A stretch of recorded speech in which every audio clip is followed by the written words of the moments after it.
अलबेले किस्सों की दास्तां के सिलसिले शुरू हुए, बनके कहानियां कहानियां।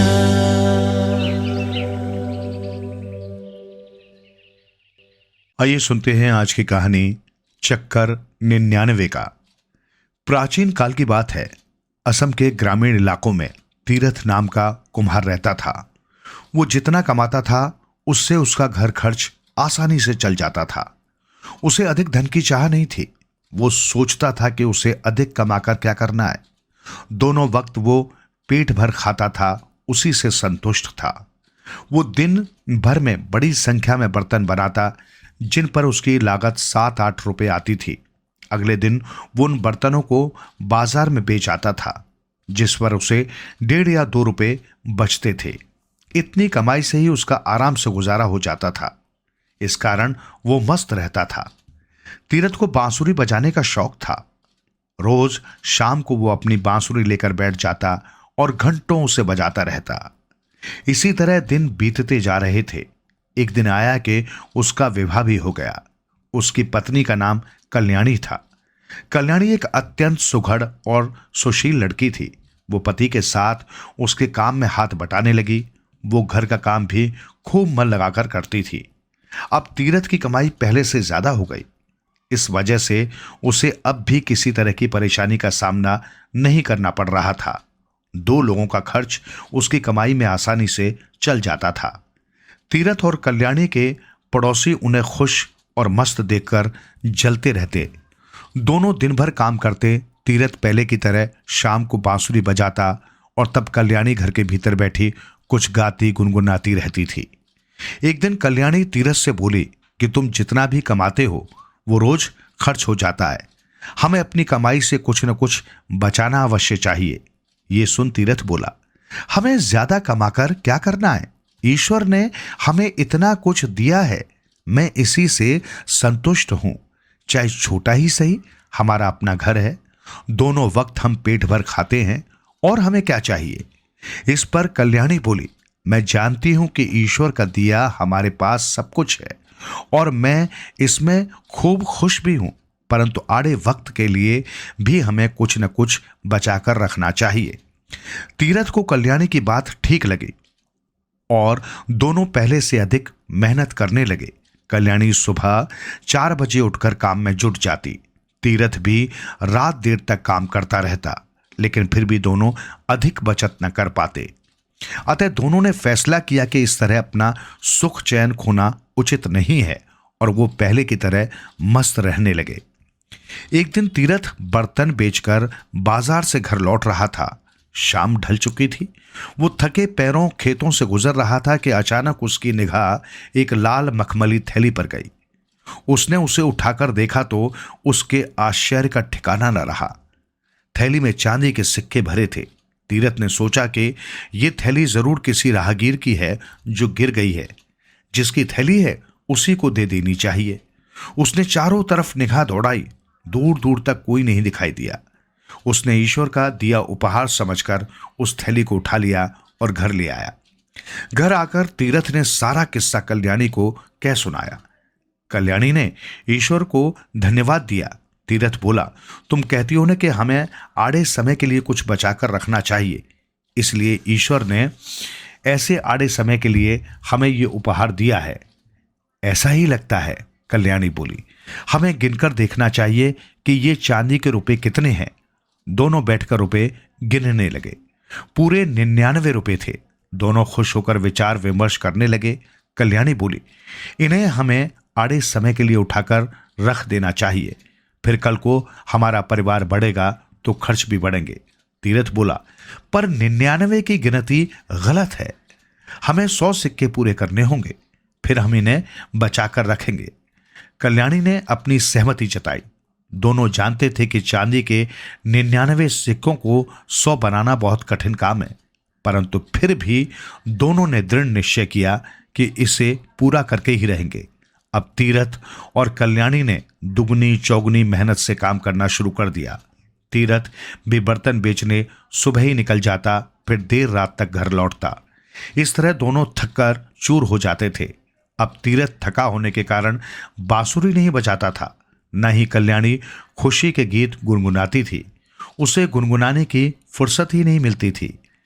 वो ना ही अड़ोस पड़ोस या मोहल्ले में कहीं जा पाती थी। दिन रात एक करके दोनों एक एक पैसा जोड़ रहे थे। इसके लिए उन्होंने 2 वक्त के स्थान पर 1 वक्त भोजन करना शुरू कर दिया, लेकिन चांदी के 100 सिक्के पूरे नहीं हो रहे थे। यूं ही 3 महीने बीत गए। तीरथ के पड़ोसी खुसुर फुसुर करने लगे कि इनके यहाँ जरूर कोई परेशानी है, जिसकी वजह से ये दिन रात काम करते हैं और थके थके से भी रहते हैं। किसी तरह 6 महीने बीतने पर उन्होंने 100 सिक्के पूरे कर लिए। अब तक तीरथ और कल्याणी को पैसे जोड़ने का लालच पड़ चुका था। दोनों सोचने लगे कि 100 से क्या भला होगा, हमें 100 और जोड़ने चाहिए। अगर 100 सिक्के और जुड़ गए तो हम कोई व्यापार शुरू कर देंगे और फिर हमारे दिन सुख से बीतेंगे। उन्होंने आगे भी इसी तरह मेहनत जारी रखी। इधर पड़ोसियों की बेचैनी बढ़ती जा रही थी। एक दिन पड़ोस की रम्मो ने फैसला किया कि वो कल्याणी की परेशानी का कारण जानकर ही रहेगी। वो दोपहर को कल्याणी के घर जा पहुंची। कल्याणी बर्तन बनाने में व्यस्त थी। रम्मो ने इधर उधर की बातें करने के पश्चात कल्याणी से पूछ ही लिया, बहन, पहले जो तुम रोज शाम को मधुर गीत गुनगुनाती थी, आजकल तुम्हारा गीत सुनाई नहीं देता।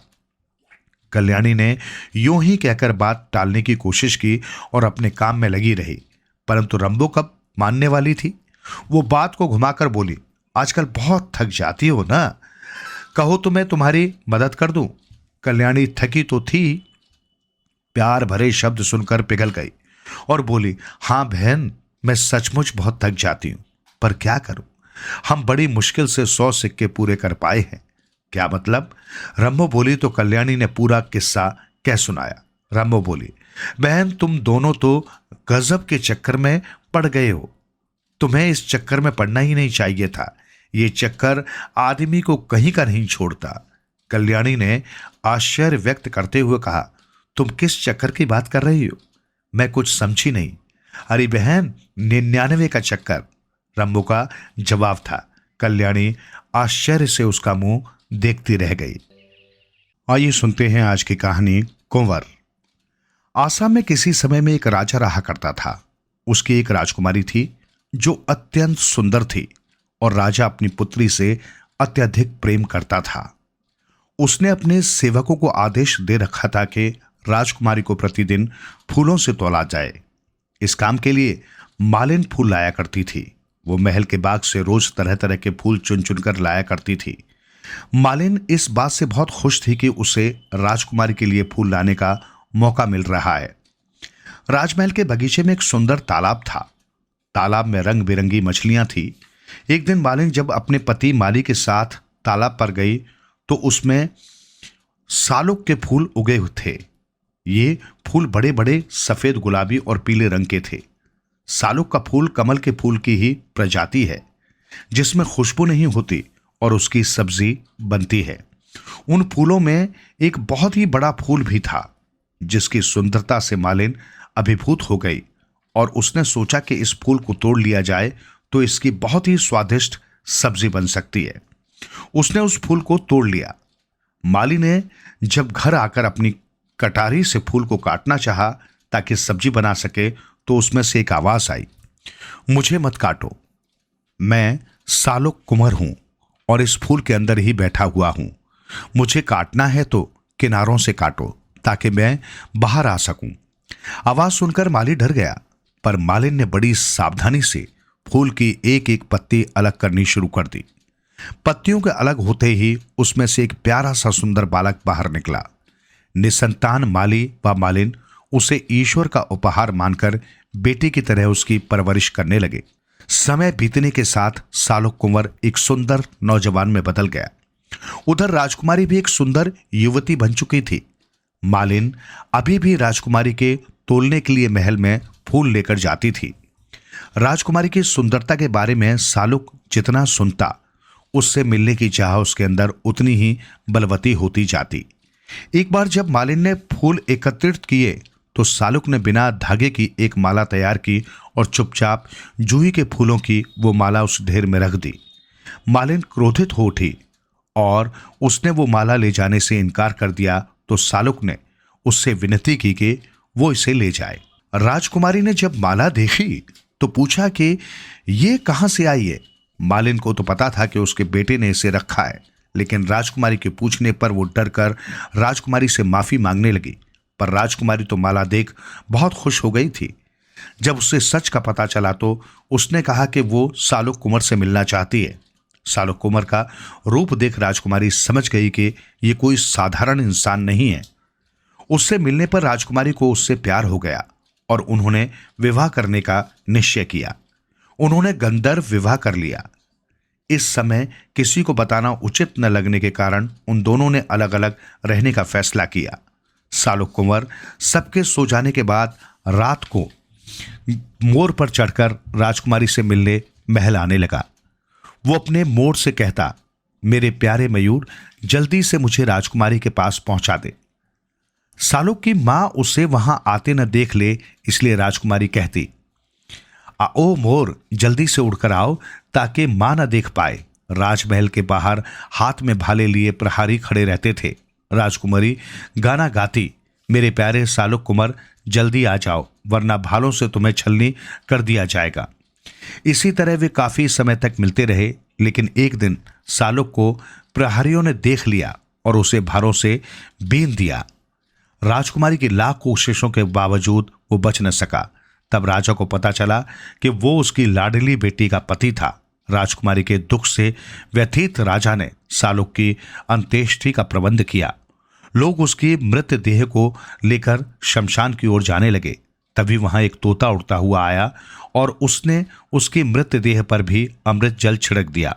अमृत जल के छींटे पड़ते ही सालुक जीवित हो उठा। राजा और राजकुमारी ही नहीं, बाकी लोगों की भी खुशी का ठिकाना न रहा। राजा ने राजकुमारी का विवाह सालुक के साथ करने का अपना निर्णय जब मालिन को सुनाया तो वो फूली न समाई।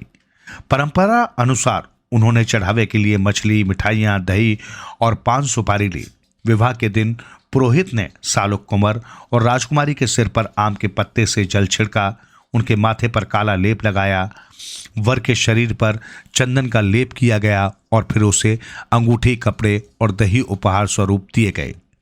फिर आम की लकड़ी की आग जलाई गई और सालुक कुंवर ने आग में चावल, घी, फूल समर्पित किए।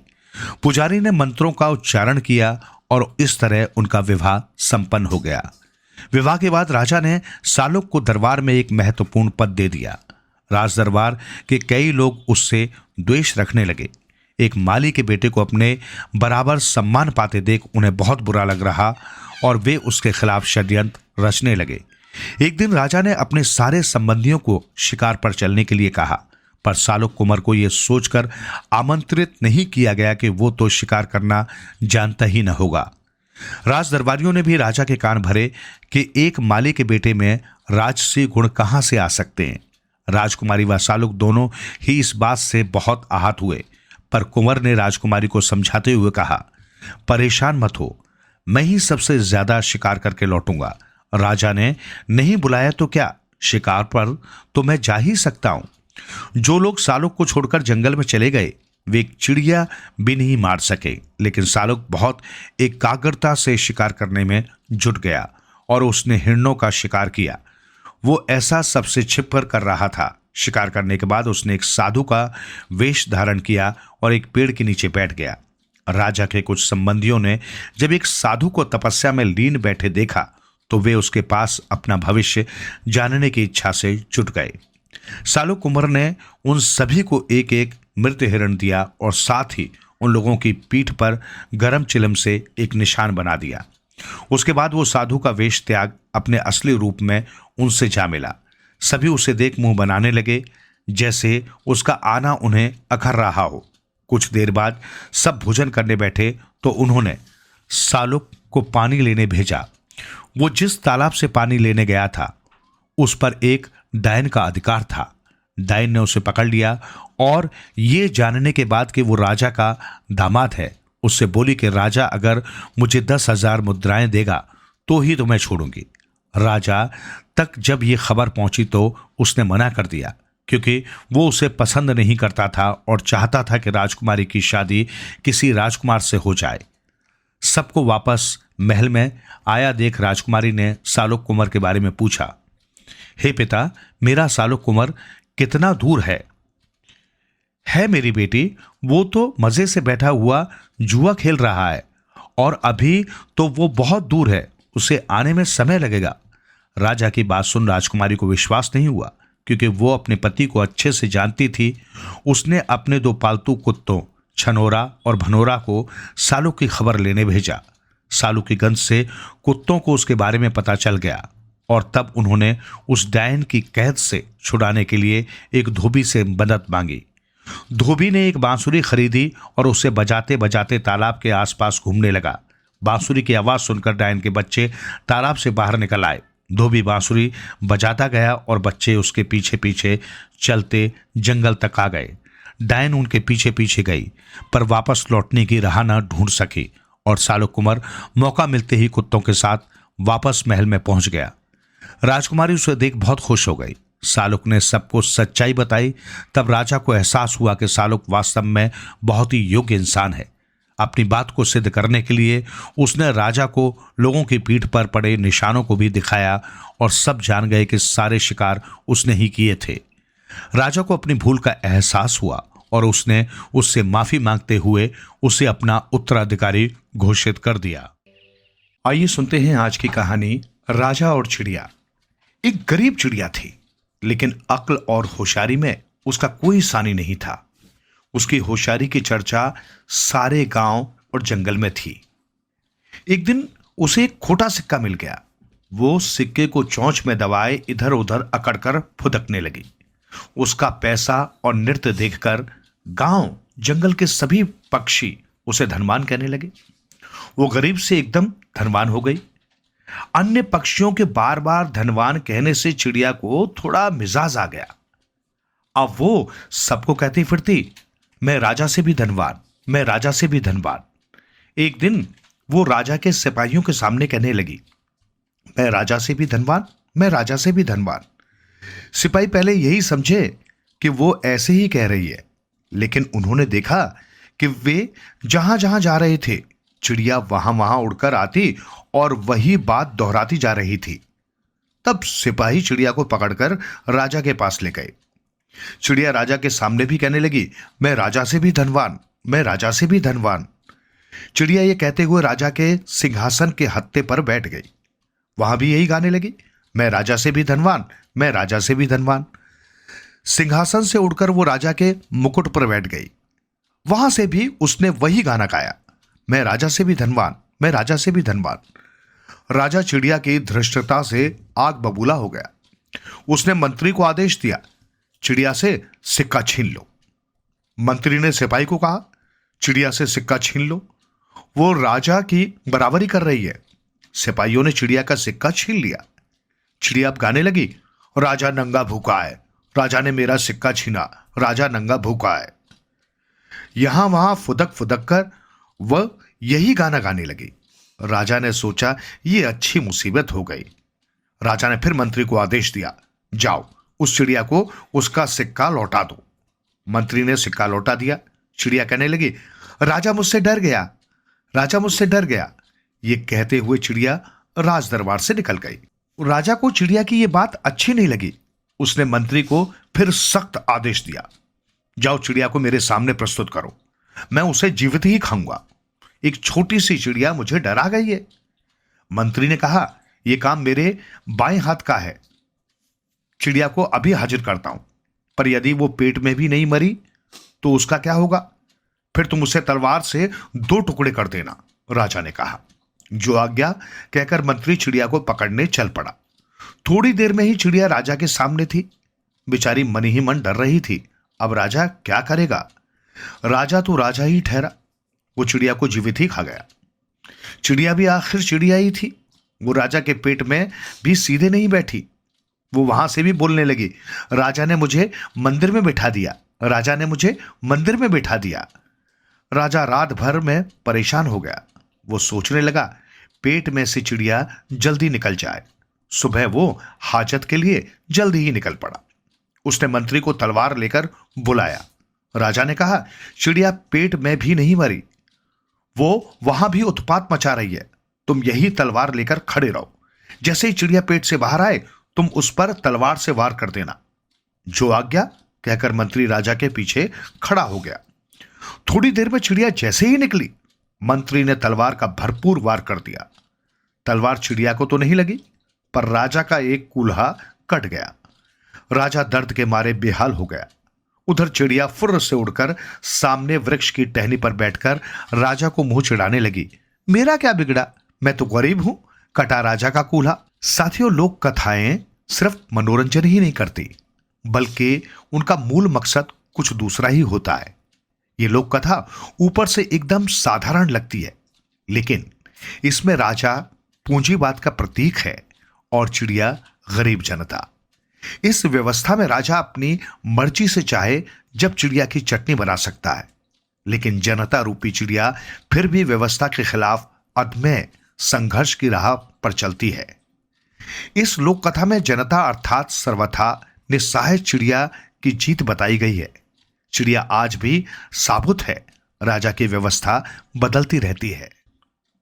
आइए सुनते हैं आज की कहानी, उल्लू की समझदारी। नदी के किनारे बरगद का एक विशाल पेड़ था। उस पेड़ के कोटर में एक उल्लू का बसेरा था। वो न जाने कितने समय से वहां रह रहा था। वो काफी समय देख रहा था कि एक हाथी रोज नदी में पानी पीने आता और वापस लौटते समय उसी बरगद के पेड़ पर कुछ देर अपनी पीठ रगड़ता, फिर उसके पत्तों को स्वाद लेकर खाता। उल्लू और हाथी का एक दूसरे को देखने का जैसे एक नियम सा बन गया था। हालांकि उनके बीच कभी बात नहीं हुई थी। एक दिन इतनी जोर से आंधी चली कि जंगल के बहुत सारे पेड़ गिर गए, पर चूंकि बरगद का एक विशाल व मजबूत पेड़ था, इसलिए उस पर आंधी का कोई असर नहीं हुआ। लेकिन आंधी का जोर इतना था कि जिस तरफ कोटर था उस ओर से वो जमीन की ओर झुक गया। उल्लू का घर उजड़ गया था। वो उदास और स्वयं को बहुत बेबस महसूस कर रहा था। हाथी जब पानी पीने आया तो बरगद को झुका देखकर वहीं रुक गया। उल्लू बोला, मैं तुम्हें रोज यहां से जाते हुए देखता हूं, पर हमारे बीच कभी कोई बात नहीं हुई। अब मैं मुसीबत में हूं। अगर तुम मेरी मदद कर दो तो मुझे कहीं और अपना बसेरा नहीं बनाना पड़ेगा। तुम इस पेड़ को सीधा कर दो तो तुम्हारी बड़ी मेहरबानी होगी और इस तरह हमारे बीच दोस्ती भी कायम हो जाएगी। हाथी का भी कोई दोस्त नहीं था। वैसे भी वो उल्लू की दयनीय अवस्था देखकर व्याकुल हो गया था। उसने पेड़ को सीधा कर दिया और उल्लू ने उसका एहसान मानते हुए कहा कि वो हमेशा उसके काम आएगा। दोनों के बीच इस तरह गहरी दोस्ती हो गई। अब हाथी रोज आते जाते कुछ क्षण के लिए उससे बात अवश्य करता। एक बार देवी पार्वती के वाहन शेर को सपना आया कि वो जंगल में एक हाथी का सिर खा रहा है। शेर शिवजी के पास गया और उनसे इस सपने का अर्थ बताने की प्रार्थना की। शिवजी ने मुस्कुराते हुए कहा, इसमें ज्यादा सोचने की क्या बात है। सपने में जो देखा है उसे वास्तविकता में बदल लो। किसी जंगल में जाकर हाथी का सिर खाने का आनंद उठाओ। शेर ये सुन प्रसन्न हो गया। उसे तो जैसे मनचाही मुराद मिल गई थी। वो घूमता घामता उसी नदी के किनारे जा पहुंचा जहां हाथी पानी पीने आता था। हाथी को देख शेर बोला, कल मैंने सपने में देखा था कि मैं एक हाथी का सिर खा रहा हूं। मैंने जब भगवान शिव से इसका अर्थ पूछा तो उन्होंने कहा कि मुझे जाकर किसी हाथी का सिर खा लेना चाहिए। तुम मुझे दिख गए हो, मैं अब तुम्हारा सिर खाऊंगा। कोई काम करना बाकी हो तो मैं तुम्हें उसे पूरा करने की मोहलत दे सकता हूं। आखिर में इतना भी स्वार्थी नहीं हूं। हाथी शेर की बात सुनकर घबरा गया। उसे समझ में नहीं आया कि वो अपना बचाव कैसे करे। उल्लू भी पेड़ पर बैठा सब सुन रहा था। वो बोला, अगर भगवान शिव ने तुम्हें ऐसा करने की आज्ञा दी है तो तुम्हें रोकने वाले हम कौन होते हैं। तुम मजे से हाथी का सिर खा लेना, पर तुम झूठ नहीं बोल रहे हो, इसका पता लगाने के लिए मैं एक बार भगवान शिव से मिलना चाहता हूं। शेर को भला इसमें क्या आपत्ति हो सकती थी? वो तो सच ही बोल रहा था। तीनों भगवान शिव से भेंट करने चल दिए। उल्लू उड़ सकता था, इसलिए वो उनसे पहले वहां पहुंच गया। वो उनको प्रणाम कर बोला, भगवान, कल मुझे बड़ा अजीब सपना आया। मैंने देखा कि देवी पार्वती के साथ मेरा विवाह हो रहा है। क्या सचमुच ऐसा होना संभव है प्रभु? आप मुझे आज्ञा दें कि मैं क्या करूं? ये सुनते ही भगवान शिव की भुगटी तन गई। उन्होंने उल्लू को ऐसे देखा जैसे अभी उसे भस्म कर देंगे। मूर्ख, तू ये क्या बोल रहा है? चाहे तूने सपने में जो देखा हो, लेकिन ऐसा होना कदापि संभव नहीं। आगे से ऐसी बात अपने मन में भी नहीं लाना। अब जा, वरना तेरी खैर नहीं। उल्लू ने उनसे क्षमा मांगते हुए कहा, प्रभु क्षमा करें, लेकिन सपने में देखने के कारण अगर मेरा विवाह देवी पार्वती से नहीं हो सकता, तो शेर के सपने में हाथी का सिर खाए जाने की बात वास्तविकता में कैसे बदल सकती है? आपने ही तो ऐसा करने की आज्ञा दी है। भगवान शिव को तब अपनी गलती का एहसास हुआ और उन्होंने उल्लू से क्षमा मांगते हुए कहा, अच्छा हुआ समय रहते तुमने मुझे मेरे भूल का एहसास करा दिया। तब तक वहां हाथी व शेर भी पहुंच गए थे। उन्होंने शेर से कहा, ये मेरी भूल थी कि मैंने बिना सोचे समझे तुमसे अपने सपने को सच में बदलने की आज्ञा दे दी। शेर दुखी मन से देवी पार्वती के पास लौट गया और हाथी व उल्लू खुशी खुशी अपने जंगल लौट आए। आइए सुनते हैं आज की कहानी। बंदर उसने के बाद उसके बचे हुए अवशेष नीचे फेंक दिए। लेकिन कहते हैं ना कि लालच बुरी बला होती है। मधुमक्खियों के काटने से उसके हाथ सूज गए और वे इतने मोटे हो गए कि उसके लिए उन्हें छेद में से बाहर निकालना मुश्किल हो गया। जितना वो बाहर खींचने की कोशिश करता, वे उतने ही अंदर चिपक जाते। वो जोर से बोला, कछुए मेरे भाई, जाओ जल्दी से गांव जाकर एक कुल्हाड़ी ले आओ और कुछ मित्रों को भी बुला लाना। मेरे हाथ मधुमक्खी के घर के छेद में चिपक गए हैं। जब तक छेद को बड़ा नहीं किया जाएगा, मैं नीचे नहीं उतर सकता। कछुआ मन ही मन बोला, तुम जैसे धोखेबाज के साथ ऐसा ही होना चाहिए। वो गांव की ओर चला गया और बहुत देर बाद जब वापस लौटा तो न कुल्हाड़ी लाया था और ना ही कोई मित्र आया था। कुल्हाड़ी कहाँ है और अन्य मित्र कहाँ हैं? बंदर घबराया हुआ ऊपर से चिल्लाया। उसके हाथों में बहुत दर्द हो रहा था। ओ, मैं कितना भुलक्कड़ हूँ, सब भूल गया। मुझे ये भी याद नहीं रहा कि मेरे दोस्त का जीवन संकट में है। कछुए ने बहुत लौटा और बंदर ने उससे कुल्हाड़ी न लाने की वजह पूछी तो फिर से अपने भूल जाने की आदत पर क्षमा मांगते हुए कछुआ गांव की ओर चल दिया। ऐसा न जाने कितनी बार हुआ। हर बार आकर कछुआ अपनी खराब याददाश्त का रोना रोता। अब तक बंदर को ये समझ आ गया था कि कछुआ उससे शहद न देने का बदला ले रहा है। ये सोचकर कि अब किसी तरह की मदद मिलने की उम्मीद करना बेकार है, उसने बहुत जोर से अपना हाथ को खींचा और वो कहराता हुआ किसी पके कटहल की तरह धड़ाम से नीचे आ गिरा। अपने दर्द की परवाह न करते हुए उसने सोचा, पहले इस कछुए और उसकी खराब याददाश्त को सबक सिखाना जरूरी है। वो उसे जोर जोर से मारने लगा। सचमुच तेरी याददाश्त खराब है, पर अब तू ये मार कभी नहीं भूल पाएगा। मैं तुझे आग में फेंकूंगा ताकि तेरी याददाश्त ठीक हो जाए। कछुए ने कहा, मेरे मित्र, तुम सही कह रहे हो। मेरी याददाश्त ठीक करने के लिए आग ही सही रहेगी। तुम क्रोधित हो, फिर भी कितनी समझदारी की बात कर रहे हो। मुझे जलती आग में फेंक दो। बंदर ने सोचा, यानी कि इससे आग से कोई नुकसान नहीं पहुंचेगा बल्कि फायदा ही होगा, तभी ये ऐसा कह रहा है। वो कोई भी फैसला नहीं ले पा रहा था। चिल्लाते हुए बोला, मैं तुम्हें आग में नहीं बल्कि पानी में फेंकूंगा। अपने आप को बहुत अक्लमंद समझते हो, लेकिन मैं भी कोई बेवकूफ़ नहीं हूँ। कछुए ने विनती की, नहीं मित्र, इतने निर्दयी मत बनो। पानी में दब घुटने से मैं मर जाऊंगा। बंदर ने उसकी एक न सुनी और उसे खींचते हुए एक तालाब पर ले आया और उसमें फेंकते हुए बोला, अब जाकर एक गद्दार की मौत मरो। बेवकूफ़, गद्दार मैं नहीं तुम हो। पानी तो मेरे लिए किसी स्वर्ग से कम नहीं है। पानी में जाते हुए कछुए ने बंदर को चढ़ाया और बोला, तुम्हारे जैसी की न तो मित्रता अच्छी न दुश्मनी। मैं तो चला, पर अपना ध्यान रखना, कहीं मधुमक्खियाँ तुम्हें ढूंढती हुई यहाँ न आ जाए। बेचारा बंदर मुंह लटकाए वहाँ खड़ा अपनी ही बेवकूफ़ी पर पछताता रहा।